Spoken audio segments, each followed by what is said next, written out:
Hi అండి, welcome to my channel food by Shravs. నేనైతే ఈరోజు టేస్టీగా స్పైసీగా చేపల పులుసు అయితే చేయబోతున్నాను.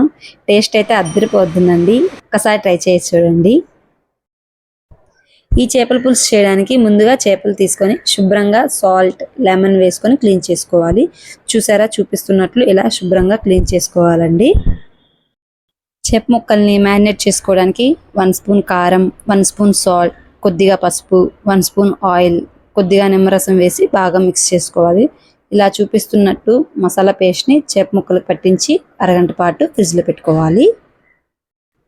ఇలా మసాలా పట్టిస్తే చేప ముక్క స్పైసీగా టేస్టీగా ఉంటుంది. నెక్స్ట్ ఒక పెద్ద నిమ్మకాయ సైజ్ అంత చింతపండు తీసుకొని నానబెట్టుకోవాలి. తర్వాత చేపల పులుసులోకి మసాలా ప్రిపేర్ చేసుకోవడానికి 1 స్పూన్ ధనియాలు, 1 స్పూన్ జీలకర్ర, కొద్దిగా మెంతులు వేసుకొని మిక్సీ పట్టుకోవాలి. డ్రై ఇంగ్రీడియంట్స్ ఫస్ట్ మిక్సీ పట్టుకొని తర్వాత 6-7 వెల్లుల్లి రెబ్బలు వేసి మెత్తగా మిక్సీ పట్టుకోవాలి. తర్వాత 3 టొమాటోస్ తీసుకొని ప్యూరీగా చేసుకోవాలి. ఇలా చూపిస్తున్నట్లు tomato puree, masala powder, 1 cup సన్నగా కట్ చేసుకున్న ఆనియన్స్, 2 పచ్చిమిర్చి, ఆయిల్, ఇంకా చింతపండు గుజ్జుని రెడీగా చేసుకొని పెట్టుకోవాలి. నేనైతే మస్టర్డ్ ఆయిల్ యూస్ చేస్తున్నాను. మస్టర్డ్ ఆయిల్తో ఫిష్ పులుసు, ఫిష్ ఫ్రై చేస్తే చాలా టేస్టీగా ఉంటుంది. ఆయిల్లోకి కొద్దిగా ఆవాలు, మెంతులు వేసుకోవాలి. తర్వాత కట్ చేసుకున్న ఆనియన్స్, పచ్చిమిర్చి యాడ్ చేసుకోవాలి. ఇలా ఆనియన్స్ని బాగా ఫ్రై చేసుకోవాలి. ఆనియన్స్ ఫ్రై అయ్యాక మిక్సీ పట్టుకున్న టొమాటో ప్యూరీని యాడ్ చేసుకొని పచ్చివాసన పోయే వరకు ఫ్రై చేసుకోవాలి. మూత పెట్టుకొని 5 మినిట్స్ తర్వాత ఇలా ఆయిల్ అనేది పైకి రావాలండి.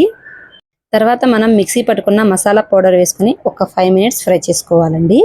తర్వాత చింతపండు గుజ్జుని యాడ్ చేసుకొని టేస్ట్ అనేది అడ్జస్ట్ చేసుకోవాలి. తర్వాత 2 కప్స్ వాటర్ యాడ్ చేసుకొని బాయిల్ చేసుకోవాలి. ఇలా బాగా బాయిల్ అవుతున్న పులుసులో మ్యారినేట్ చేసుకున్న చేప ముక్కలు వేసుకోవాలి. చేప ముక్కలు వేసుకున్నాక గరిటెతో స్లోగా కదిలిస్తూ చేప ముక్కలు లోపలికి మునిగేలా అడ్జస్ట్ చేసుకోవాలండి. ఒక 15 నిమిషాలు లో ఫ్లేమ్లో కుక్ చేసుకోవాలి. ఇలా మధ్య మధ్యలో కడాయిని కదిలిస్తూ కలపాలి. గరిటెతో తిప్పితే చేప ముక్కలు విరిగిపోతాయి. 20 నిమిషాల తర్వాత చేప ముక్క రంగు అనేది ఇలా వస్తే ముక్క చక్కగా ఉడికినట్టు అర్థం. చూసారా, ఇలా ఆయిల్ అనేది పైకి రావాలి.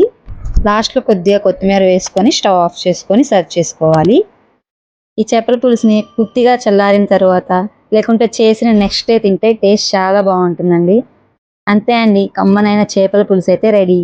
ఈ వీడియో మీకు నచ్చినట్లయితే లైక్ చేసి ఛానల్ సబ్స్క్రైబ్ చేసుకోండి. Thanks for watching.